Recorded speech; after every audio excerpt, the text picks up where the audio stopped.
Statement. More questions. Wonderful. Request. First, Master, I would appreciate it if Jedi need to be killed, that you permit me to kill those annoying pseudo-pacifists for you. But if you are determined to do it yourself, then there are many techniques I would suggest. Recitation. First, weapon selection is critical. If I see one more idiot attacking a Jedi with a blaster pistol, then I'll kill them myself. Answer. Select grenades, sonic screamers, cluster rockets, and plasma charges. Mines are also effective, since many Jedi will run to meet you in hand-to-hand combat. Silly Jedi. Addendum. Gas attacks are effective if you can take the Jedi by surprise. Inhalation is less effective than ones that work on skin contact, as some Jedi seem to be able to hold their breath for long periods of time. Cautionary. Still, don't rely on it, since Jedi can fight off the effects. It just distracts them, leaving them open to another avenue of attack. Recitation. Do not forget to activate any energy shields you possess. Lightsabers, while powerful, have trouble penetrating most military-issue energy shields, provided they are energy shields and not those crude Mandalorian melee shields. Answer. Countering their other powers is more difficult. Confession. I do not fully understand their other abilities, but I do know that many of them require that the Jedi know that you are there and can see you. Thus, sniping and using cover are always advantageous. Evaluation. A technique that Revan used frequently was to attack a Jedi indirectly. This method only works if the Jedi is adhering to the self-destructive path of pacifism and sacrifice. Answer. Kill their allies or place them in jeopardy. Many Jedi will leave themselves exposed in order to protect another. That is why there are many less Jedi than there were a decade ago. Answer. No, Master. In addition to traps, mines, and orbital bombardment, Revan and the Sith often employed meatbag assassins for some Jedi skilled in the same techniques that I was trained in. Strangely enough, Revan believed that meatbags that did not use or believe in the Force were especially important, since in many respects, they were more difficult for Jedi to detect. Revan had many of them trained to hide their minds, as it were. Again, once these techniques were learned, the percentage of living Jedi began to decrease accordingly. Answer. Generally, this was done by broadcasting strong emotions while thinking about something else. It was a curious technique, but it seemed to be effective in blinding Jedi. Whether guilt, lust, fear, they act as mental interference, making finding the true intentions of the broadcasting meatbag difficult. Answer. Obviously, a Force-sensitive broadcasting such emotions puts themselves at a risk of not using the Force properly, since to use it seems to require an inner calm that most meatbags do not possess. As much as the Jedi could not use such a technique, the Sith Lords cannot use it for much the same reasons. Such passions as guilt, lust, and fear are really strengths to the Sith code. Statement. The Master felt it was ironic that only people who had experienced such passions could harm Jedi in such a way that to kill Jedi, you had to be a human being. Revan found that quite amusing. Answer. The odds of me being forced to use such techniques against you has decreased, Master. There are some methods I could describe if you wish. Statement. Overwhelming odds is also a good tactic, Master. there are few Jedi that can long hold their ground against 100 attackers all firing at once, or being turned on by their own troops. But the most effective weapon against Jedi seems to be the erosion of the spirit. Answer. Revan claimed that psychological warfare against Jedi was important because much of their power comes from their state of mind, their connection to this religion called the Force. Revan said that many Jedi have the capability to form connections to life around them, although few of them realize the extent to which this is possible. Recollection. I believe my master speculated that many Jedi did not fully form such connections because of their discipline, because they never opened their lives to the passions around them. I believe Revan termed it that one would need to be a human being to develop such connections. It is something that the Jedi Code could not teach. One simply knew it instinctively or not. Observation. Master, I am somewhat surprised that I need to explain this to you at all, considering your past with Revan. Answer. Why, he said you had such capability, Master, but it would be your downfall. To tie so much of yourself into others, if they suffer or die, then you would die as well. Observation. I think Revan pitied you, Master. It was very insulting, if I may say so. Clarification. Whatever it is called, Master, it seems to be quite a vulnerability. Revan even admitted as such. When a Jedi or any soldier suffers doubt, it weakens them. With the Jedi, however, it is more pronounced, since they are extreme examples. That is why Revan felt that Malachor 5 was so important. It was intended to be a conversion tool.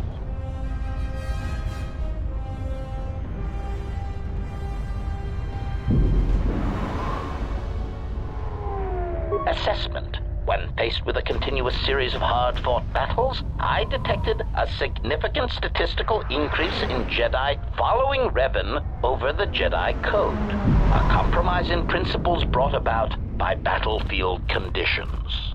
The emotional weight of war changed Jedi morale, power, and eventually their allegiance. Conclusion. I believe the Mandalorian Wars were to beat the Mandalorians, and also to allow Revan to build the foundation of his army. But I am surprised you have not already arrived at this conclusion. Surely the loss of your troops and the Jedi who served under you at Malachor 5 had a detrimental effect upon you and your ties to the Force. And I suspect your desire to be around others ever again.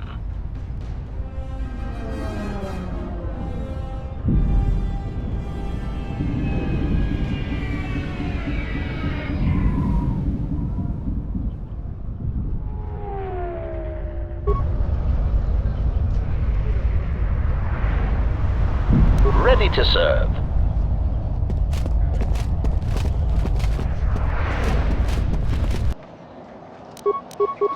Optimal accuracy ratio achieved.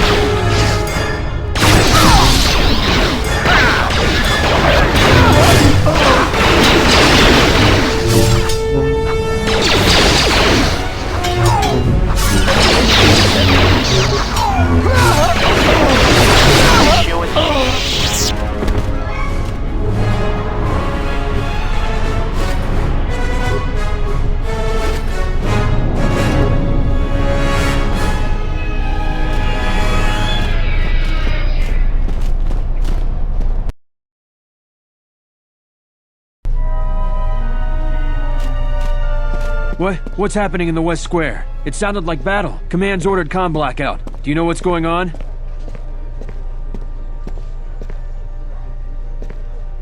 What? Why? That makes no sense. Command hasn't issued any alerts. Are you sure it wasn't some of those Beast Rider slags? They've been getting bolder recently.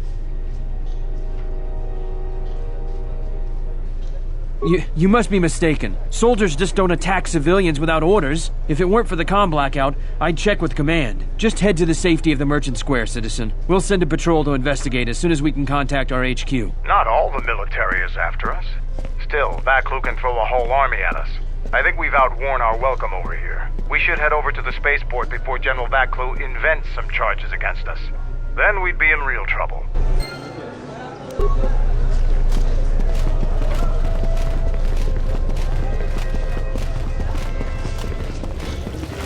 You know what to do.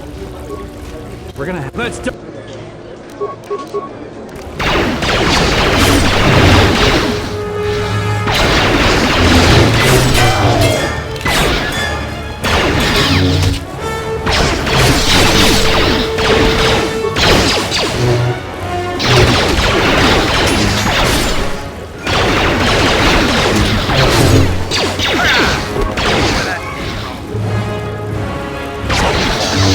Ratio achieved.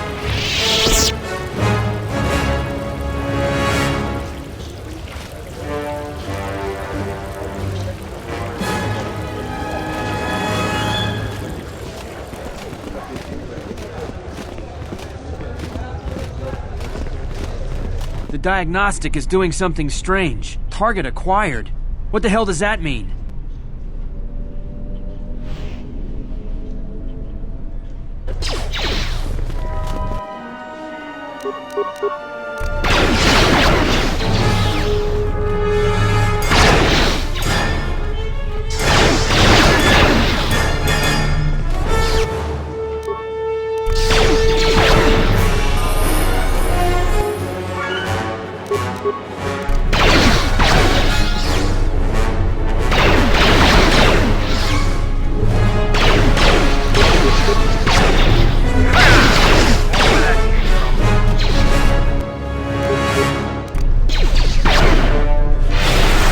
Switching to combat mode.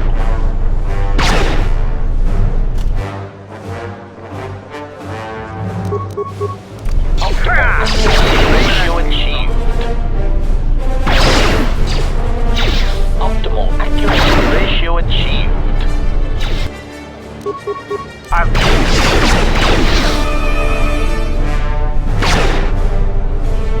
Optimal accuracy ratio achieved.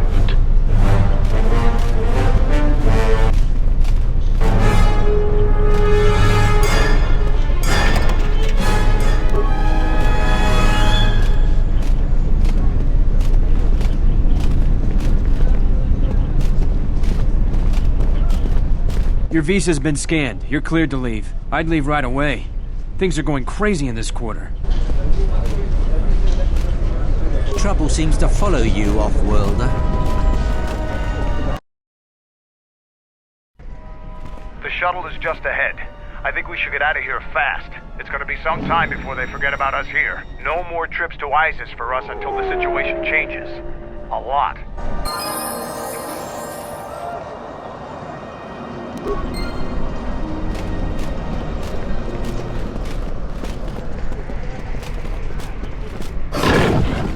Fair winds to you, off-worlder. Is it too much to hope that you are a Telosian merchant? These beasts you see here are for delivery to Telos, but the Republic vessels that transport them have to wait for thorough and needlessly long searches. So the city is stacked with caged beasts waiting for their ships. We have stopped gathering beasts now, but they still fill the city. For Drexel and Ryder, the Ithorians brought wealth and prosperity. Our settlements prospered, but now they have been kept in their cages for a long time. But yet at times, I feel as if something else is affecting them. Perhaps it is the city itself. Iziz has fallen upon dark times, and tensions run high in the streets.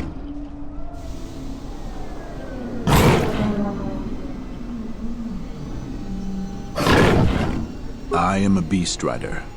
I have flown great distances gathering the animals you see here. We keep hoping that Ithorians or Telosians get through the Space Force's searches so that we can sell them.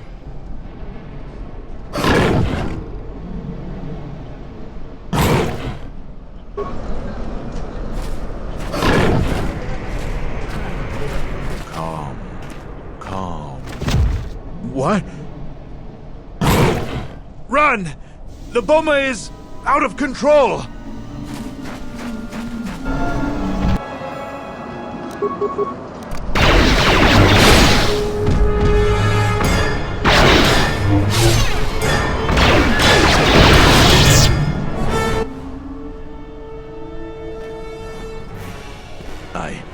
I don't know what to say. I had heard stories, but I assumed that they were fledgling riders, or simply tales that grow in the telling. Not since my first Drexel have I lost control of a beast. I apologize profusely. Here, I give you these credits for the danger I put you in.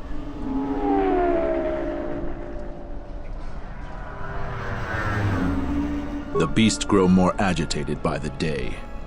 The stories say that the smoldering fires of city politics cast a smoke they can smell and breathe. They revert to their primal instincts, as you've just seen. When they get that way, not even a skilled beast rider can control them. As soon as I leave here, I will talk with my family. There is much to be discussed.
For some reason, I cannot fire. Obvious statement. This was not anticipated. I am attempting to access my weapon systems, and I cannot. Alarmed embarrassment. If this gets back to the other units, we will be decommissioned.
We're back. The shuttle is going to stay docked here until further notice. I'm not ready to part company yet. It sounds like you have a lot of traveling to do. So do I. I'm going with you. The Sith have taken a particular interest in you, and you could use an extra blaster. I've been meaning to leave Duxon to look for other Mandalorian clans anyway.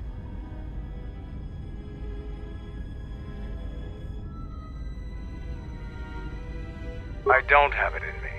It's a matter of self-interest. The Sith aren't known for sharing power. If the Jedi Order is destroyed for good, it's inevitable that the Sith will dominate the Republic, and then my people will be eradicated or enslaved. Helping your cause is a matter of necessity. Mandalorians helped Exar Kun during his war. We know firsthand how we'd fare in the service of their like. But that's enough for now. We'll have time to talk later. The Ebon Hawk is patched up and ready to go.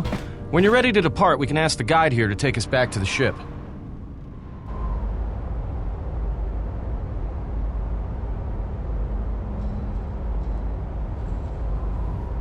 I want to have a word with you. I wanted to make sure that we have some things clear. Right now, we both seek the same goals. Whatever our reasons may be, the Sith must be stopped.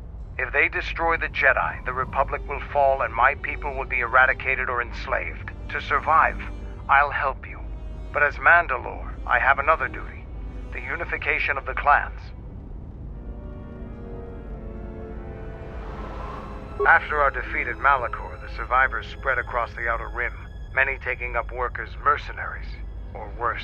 But they cannot have fallen so far that they will not recognize a new Mandalore has been chosen. One who will restore our people to glory. I'll fight beside you, but I'm warning you, don't get in my way. I'm not asking for help. I'm just asking you to let me do this. Cross me, and I might have to reevaluate our arrangement.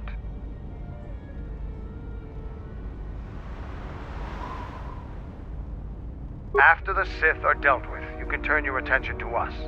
Or maybe we can forge an alliance of our own. Our next battle need not be fought against your Republic. Consider what I've said. Now, is there something else you needed?